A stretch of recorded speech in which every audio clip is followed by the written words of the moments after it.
안녕하십니까. 2월 26일 토요일 말씀 묵상 함께 시작하겠습니다. 우리나라 정치적으로도 여러 가지 말들이 많고 또 전쟁의 소식이 들려오는 흉흉한 상황에 우리가 놓여져 있습니다만은 그럼에도 불구하고 주님께서 우리를 사랑하시고 지키시고 복 주실 것을 믿고 주님께 간구함으로 말미암아 하늘에서 오는 그 놀라운 은혜들을 받아 누리는 우리 귀한 성도님들 다 되시길 기도합니다. 오늘 본문은 여호수아 18장 1절에서부터 10절까지 말씀입니다. 요단강 서편을 분배함에 있어서 가장 중요한 메시지가 담겨있는 본문이라고 할 수도 있는데요.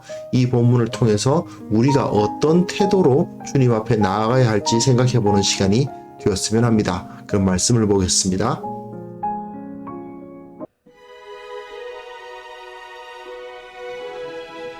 이스라엘 자손의 온 회중이 실로에 모여서 거기에 회막을 세웠으며 그 땅은 그들 앞에서 돌아와 정복되었더라. 그러나 이스라엘 자손 중에 그 기업의 분배를 받지 못한 자가 아직도 7지파라. 여호수아가 이스라엘 자손에게 이르되 너희가 너희 조상의 하나님 여호와께서 너희에게 주신 땅을 점령하러 가기를 어느 때까지 지체하겠느냐? 너희는 각 지파에 3사람씩 선정하라. 내가 그들을 보내리니 그들은 일어나서 그 땅에 두루다니며 그들의 기업에 따라 그 땅을 그려가지고 내게로 돌아올 것이라. 그들이 그 땅을 7부분으로 나누되 유다는 남쪽 자기 지역에 있고 요셉의 족속은 북쪽에 있는 그들의 지역에 있으니 그 땅을 7부분으로 그려서 이곳 내게로 가져오라. 그러면 내가 여기서 너희를 위하여 우리 하나님 여호와 앞에서 제비를 뽑으리라. 레위 사람은 너희 중에 분깃이 없나니 여호와의 제사장 직분이 그들의 기업이 됨이며 갓과 루벤과 므낫세 반지파는 요단 저편 동쪽에서 이미 기업을 받았나니 이는 여호와의 종 모세가 그들에게 준 것이니라. 그 사람들이 일어나 떠나니 여호수아가 그 땅을 그리러 가는 사람들에게 명령하여 이르되 가서 그 땅으로 두루다니며 그것을 그려가지고 내게로 돌아오라. 내가 여기 실로의 여호와 앞에서 너희를 위하여 제비를 뽑으리라. 그 사람들이 가서 그 땅으로 두루다니며 성읍들을 따라서 7부분으로 책에 그려서 실로 진영에 돌아와 여호수아에게 나아오니 여호수아가 그들을 위하여 실로의 여호와 앞에서 제비를 뽑고 그가 거기서 이스라엘 자손의 분파대로 그 땅을 분배하였더라. 네, 요단강 서편에 대한 분배 이야기가 계속 진행되고 있는데요. 그 가운데에서도 오늘 갈렙이 기업을 받는 이야기로부터 시작되어서 여호수아가 기업을 받는 이야기로 끝나는 이 14장 6절에서부터 19장 끝절까지의 내용에서 핵심부가 바로 오늘 본문이라고 할 수가 있습니다. 하나님께서 이스라엘에게 기업, 그 땅을 주심에 있어서 하나님은 주시는 분이신데 받는 자는 어떤 태도와 어떤 생각을 가져야 되는가를 보여주는 부분이죠. 물론 시작할 때 갈렙이 명확하게 모범을 보여주지 않았습니까? 갈렙이 하나의 이상적인 그림으로서 딱 등장을 했습니다. 그 다음에 요셉 지파의 모습에서 조금 아쉬운 모습을 발견하기도 했었죠. 오늘은 이 나머지 7지파가 어떻게 그 땅을 차지하게 되었는가를 보여줌으로써 그리스도인들이, 하나님의 백성들이 어떻게 하나님으로부터 복을 받을 수 있는가, 그 이야기를 한번 다루어 보았으면 좋겠습니다. 자, 앞에서 르우벤, 갓, 므낫세, 유다, 에브라임, 이 5지파는 다 기업의 분배를 받았죠. 지도를 한번 살펴보면 알 수가 있는데요. 이 5지파가 차지한 영역이 상당히 넓습니다. 이게 르우벤 지파고요. 그리고 갓 지파, 므낫세 지파는 뭐 말할 것도 없이 이렇게 넓죠. 므낫세, 그리고 유다, 큼지막합니다. 그리고 에브라임은 조금 작아 보이긴 합니다만은 그래도 요셉 지파라는 차원으로 생각해 보면 굉장히 넓은 땅을 이들이 차지했다는 것을 볼 수 있습니다. 그런데 나머지 지파들의 땅을 보면 베냐민, 단, 이사갈, 스불론, 아셀, 납달리 이런 지역을 보면요. 뭐 안 좋다라고 말할 수는 없지만 어쨌든 땅이 좀 그 넓이가 좁죠. 물론 땅이라는 것이 단순히 넓기만 하면 좋은 것은 아닙니다. 그렇기 때문에 불공평하다 이렇게 말하기는 좀 그래요. 하지만 그럼에도 불구하고 하나님으로부터 많은 복을 누리기 위해서 그 백성들이 어떤 태도를 가져야 되는가에 대한 교훈을 이 나머지 7지파, 좀 좁은 땅을 차지하게 되었던 이 7지파의 모습을 통해서 배울 수가 있는 것이죠. 자, 본문 보시겠습니다.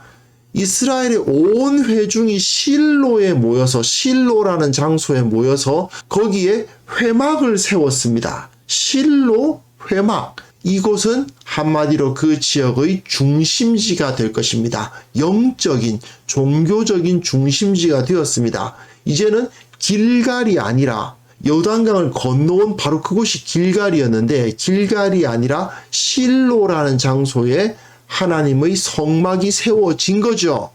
그리고 그 땅은 그들 앞에서 돌아와 정복되었더라. 네. 어느 정도 땅의 정복이 이루어졌습니다. 하지만 모든 땅이 다 여기 그림에 나와 있는 이 모든 땅이 다 정복된 건 아니에요. 그건 아니고 아직까지 정복되지 아니한 땅들이 남아 있는데 그런데 그 가운데서 어쨌든 핵심적인 부분, 가장 중추적인 부분은 다 정복이 된 상태이기 때문에 이제는 이스라엘 전군이 다 다니면서 그 땅을 하나하나 각계격파할 문제는 아닌 것이죠. 이제 각 지파들이 나누어져서 아직까지 정복하지 못한 부분들은 정복해 나가는 방식을 써야 되는 겁니다. 그런데 이스라엘 자손 중에서 그 기업의 분배를 받지 못한 자가 아직도 7지파라. 네, 7지파죠. 12지파 중에서 5지파는 받았지만 아직 7지파는 그것을 받지 못했습니다. 그러니까 여호수아가 말하지 않습니까? 이들 7지파들에게 말한 거죠. 너희가 너희 조상의 하나님 여호와께서 너희에게 주신 땅을 점령하여 가기를 어느 때까지 지체하겠느냐 이렇게 말하고 있지 않습니까? 왜 땅 갚기를 이렇게 지체했을까요? 이건 우리가 이들의 상황을 한번 상상해 볼 필요가 있습니다. 왜 유다, 므낫세, 에브라임 지파는 다 땅을 차지해버리고 다른 지파들은 땅 안 줬냐 이렇게 비판할 수도 있는데요. 이거는 갈렙의 예를 잘 생각해 보아야 됩니다. 갈렙은 이미 차지한 땅을 나 이 땅 나눠주라 한 것이 아니고 아직 차지하지 못한 땅을 쳐들어가서 그 헤브론 산지를 차지하지 않았습니까? 요셉 지파들도 자기들이 이미 차지한 땅만 떼어 가져간 것이 아니고 여호수아가 너희들 땅이 좁으면 저기 산지에 올라가서 개척해서 차지해라 그런 말을 했었잖아요. 그런 걸 보면요. 나머지 지파들 역시 입장이 비슷한 것입니다. 여호수아와 함께 이스라엘이 모두 다 한꺼번에 싸워서 차지한 성읍이 있는가 하면 이제는 그 주력이 무너졌으니까 각자에게 맡아서 싸워서 정복해야 될 작은 부분들이 남아 있는 거죠. 그런 상황에서 각 지파들은 이미 차지한 땅의 일부와 그리고 그 땅과 가까운 아직 차지하지 못한 지역을 정복하는, 그러니까 이 나머지 7지파들은 이미 차지한 땅을 조금 받고 또 그 차지한 땅 옆에 있는 아직 차지하지 못한 땅들을 정복해야 되는 거죠. 그런데 이럴 때 문제가 생기죠. 어느 땅이 더 정복하기 좋을까? 이게 문제인 것입니다. 이 땅을 내가 차지하겠다 하고 가졌는데 옆에 철병거를 가진 녀석들이 버티고 있다. 그러면 그 땅 차지하기가 어렵잖아요. 기존에 이미 차지한 땅은 좀 좁다 하더라도 그 주위에 내가 정복해야 될 족속들이 그렇게 강하지 않다. 그러면 오히려 거기가 더 나을 수도 있죠. 그러니까 이 7지파들이 서로 눈치 보고 있는 겁니다. 지금 어디를 차지하면 좀 나을까 이런 생각을 하게 되는 거죠. 사실은 하나님께서 너 여기 이렇게 딱딱 정해 주셨다면 또 모르겠으되 하나님께서는 어느 정도 이 이스라엘 족속들이 적극성을 가지고 갈렙처럼 제가 저 땅에 올라가서 저 땅을 차지하겠습니다. 이런 모습을 보이길 원하시는데 그런데 이 사람들은 지금 계속 눈치만 보고 있는 겁니다. 어디가 좋을까? 어디가 대적이 좀 약할까? 이런 것을 생각하게 되는 거죠. 그러다 보니까 여호수아가 이대로 놔둬가지고서는 서로 계속 눈치만 보고 있겠다. 그러면서 허송세월 하는 거 아니겠는가 생각이 들지 않습니까? 그러니까 좀 강제력을 발휘해서 각 지파에서 3사람씩 선정해. 내가 그들을 보낼 테다. 그렇게 이야기를 하죠. 조금 강제력을 발휘해서 3사람씩 뽑아라. 그리고는 그들은 일어나서 그 땅에 두루 다니며 그들의 기업에 따라 그 땅을 그려가지고 내게로 돌아올 것이라. 이 당시에는 지도가 잘 만들어져 있지는 않지 않습니까? 그러니까 어느 정도 지도를 만들어서 그 지도를 가지고 나눌 생각을 하자는 거죠. 그래서 그 땅을 7부분으로 나누되 나머지 7지파들이 가져야 되니까요. 유다는 이미 남쪽 자기 지역에 있고 요셉 족속은 북쪽에 있는 지역이 있으니까 나머지 7지파들을 위해서 7지역으로 나누고 제비를 뽑아가지고 각각에게 맡기자 이겁니다. 사실 아쉬운 점은 이들이 갈렙처럼 적극적으로 이 산지를 내게 주소서라고 말할 용기를 갖지 못했다는 데 있죠. 어디가 좀 좋을까? 어디가 차지하기 좋을까? 그리고 또 그 땅은 정말 용사하기에 목축하기에 좋은가? 이런 것까지 다 따지고 있으니 도무지 어디라고 정할 수도 없고 어디를 우리가 차지하겠다고 적극적으로 나서지도 못하는 것입니다. 그러니까 결국 여호수아에 의해서 수동적인 입장에서 할당을 받을 수밖에 없죠. 그리고 여기서 중간에 이 7절 다시 한번 이 땅의 의미가 무엇인지 이스라엘 백성들이 그 분깃을 받는다는 것이 그 신앙적 의미가 무엇인지를 다시 한번 확고하게 합니다. 계속 이것을 반복하죠. 레위 사람은 너희 중에 분깃이 없다. 여호와의 제사장 직분이 그들의 기업이 된다. 이 말이 자꾸 나오잖아요. 왜 이렇게 자주 반복되는 걸까요? 레위 사람한테 땅 주면 안 된다는 게 그렇게까지 중요해서 이렇게 반복하는 것입니까? 사실은 레위 사람들 따돌리고 땅 주지 마라. 그게 아니고 너희들이 마치 이 이스라엘 내에서 레위 사람들처럼 이 땅이 하나님의 나라가 되도록 하는 것이다. 너희들은 물론 그 땅을 차지하게 되겠지만 그 땅을 거룩하게 만들고 그 땅을 하나님께 바치는 사람이 되는 것이다. 그러니까 너희들은 그 땅을 소유하는 것이 중요한 게 아니라 그 땅에서 뭔가 나오는 소산물을 받아 먹는 것이 중요한 것이 아니라 그 땅을 하나님의 나라, 거룩한 땅으로 만들어가는 것이 중요하다 하는 것을 강조하고 그리고 뒤에 보시면 갓과 루벤과 므낫세 반지파는 요단 저편 동쪽에 이미 기업을 받았다. 여호와의 종 모세가 그들에게 주었다라고 이야기를 하죠. 이거는 땅은 하나님께서 주시는 것이다. 이걸 강조하고 있죠. 너희들이 너희 능력으로 그것을 정복하는 것이 아니라 하나님께서 너희들에게 선물로 주시는 것이기 때문에 이 땅이 더 좋다, 저 땅이 더 좋다 그렇게 말할 수 없다. 하나님이 그 크신 뜻에 의해서 너희 각자에게 가장 적절한 것을 주시는 것이니까 그것에 감사하고 받아들일 수 있어야 된다라는 신앙적 의미가 여기에 확인이 됩니다. 그리고 8절부터 10절까지는요. 4절부터 6절까지의 내용이 순종되었다는 이야기죠. 그 사람들이 일어나 떠나니까 같은 말이 반복되죠. 그 땅을 그리러 가는 사람들에게 명령하여 그 땅으로 두루 다니며 그것을 그려가지고 내게로 돌아오라. 그러면 여기 실로 여호와 앞에서 너희를 위하여 제비를 뽑으리라. 네, 앞에서 한 말이 반복되고 있습니다. 결국은 이 7절, 4절에서부터 6절, 그리고 7절 있고 8절에서부터 10절까지 있잖아요. 4절에서 6절하고 8절에서부터 10절이 같은 내용으로 이루어져 있고 7절 내용이 중간에 딱 들어가 있으면서 하이라이트를 이루거든요. 이게 무슨 소리겠어요? 너희들이 그 땅을 차지하는 진정한 의미가 뭔지 다시 한번 기억해라. 너희들은 이스라엘 사람들 가운데 레위 사람들처럼 하나님을 기업으로 삼고 살아가는 자들이다.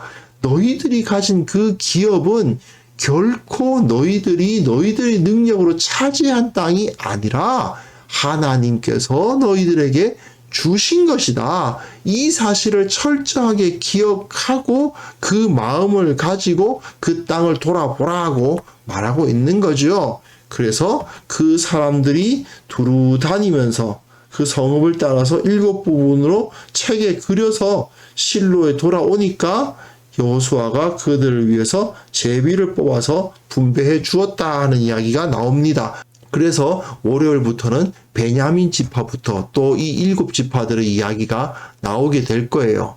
자, 이제 우리는 이 사실을 확실하게 기억해야 됩니다. 하나님은 자기 백성에게 반드시 복을 주십니다. 아무리 부족하고 못났어도요, 하나님께서는 언제나 우리에게 복을 주시기를 원하시는 분이십니다. 이건 변화되지 않는 진리입니다. 하지만 우리가 복을 받는 입장에서 말입니다. 그 복을 받을 때 하나님은 복 주시겠지 뭐 이러고만 있을 것이 아니고 어떤 태도, 어떤 모습, 어떤 생각을 가지고 있어야 되는가가 상당히 중요한 거죠. 결국은 어떤 태도를 갖고 있느냐에 따라서 맡겨지는 기업이 다르고 받는 복이 달라 보이지 않습니까? 하나님의 섭리라는 걸 우리가 완벽하게 알 수 없기 때문에 하나님께서 부족하고 못난 자에게는 작은 기업 주시고 좀 적극적으로 잘하는 자에게는 좋은 기업 주신다라고 딱하니 말할 수는 없어요. 사실은. 그건 우리가 모르는 겁니다.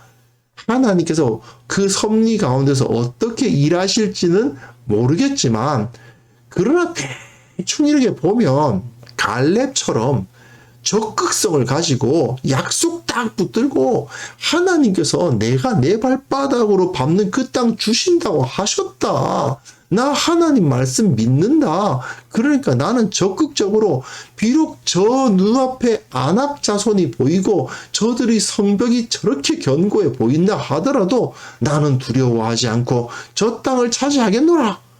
뭐 이렇게 했을 때 큰 복을 받는 것은 사실인 것 같습니다. 그렇지 않습니까?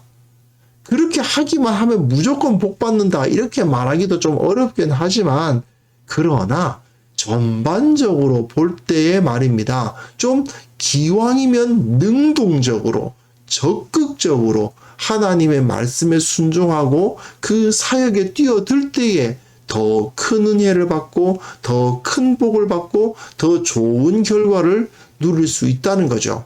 그런데 우리나라 사람들이 좀 그런 면이 있죠.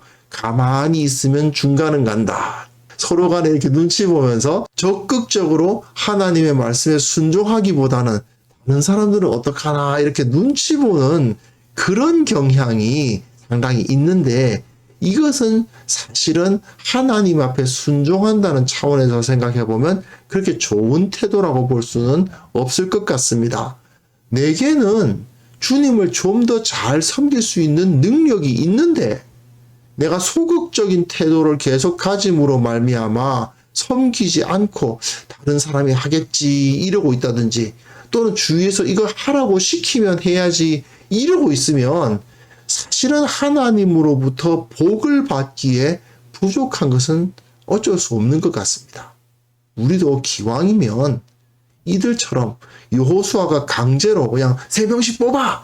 저기 가서 그래 와 나한테 가져와 내가 제비 뽑아줄게 이렇게 위에서 일일이 시키는 게 아니고 갈렙처럼 찾아가가지고 이 산지를 내게 주소서.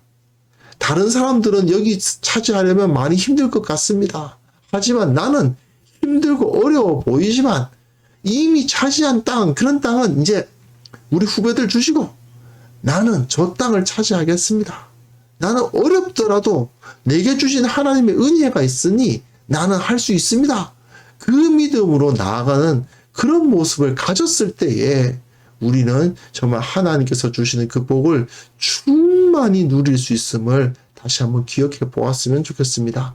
그래서 이 시간 기도하실 때요, 이제 우리가 하나님께서 복 주시기를 원하신다는 사실 온전히 믿게 하시고 정말 복을 받기에 합당한 모습으로 적극적으로 능동적으로 순종하는 그리스도인, 능동적으로 순종하는 교회가 세워지게 하옵소서. 함께 기도하는 시간 가졌으면 좋겠습니다.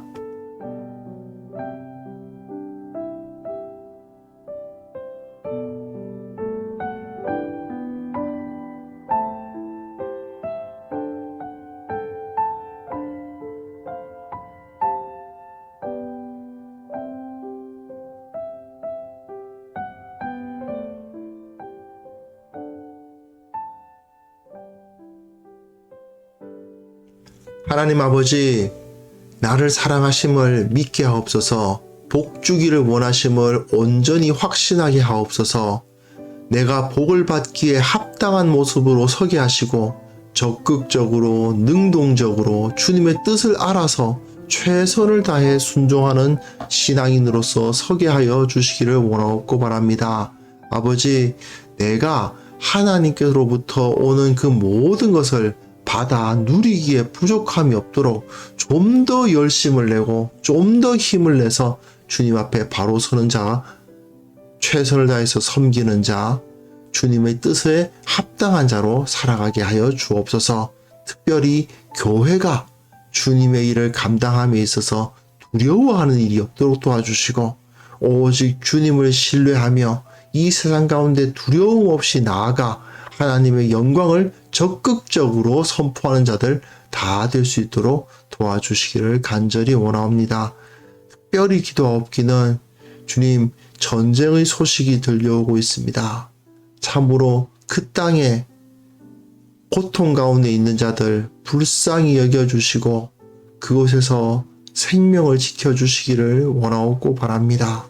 아버지, 그들이 어떤 사람이었건 그들의 신앙이 어떠하건 그들의 상태가 어떠하건 간에 참으로 사람이 사람을 죽이고 죽는 그러한 일이 더 이상 나타나지 않도록 지켜 보호하여 주시고 속히 국제정세를 안정시켜 주사 평화를 허락하여 주옵소서. 주님, 오늘 또 주님께 드릴 그 예배를 준비합니다. 거룩한 주일 예배를 준비할 때에 먼저 복을 받게 도와주시고 아무런 어려움 없이 주님을 높이고 주님께 영광을 돌릴 수 있는 자들이 되게 하여 주시며 이 땅 가운데 세워진 모든 교회 가운데에서 온전한 예배, 영과 진리로 드려지는 예배가 이루어짐으로 말미암아 주님께서 영광을 받으시고 주님께서 그 능력을 떨쳐 보이시는 그 역사를 눈으로 보게 하여 주옵소서. 주님께서 오늘도 함께 해주실 것을 간절히 믿사오며 예수 그리스도의 이름으로 기도합니다. 아멘.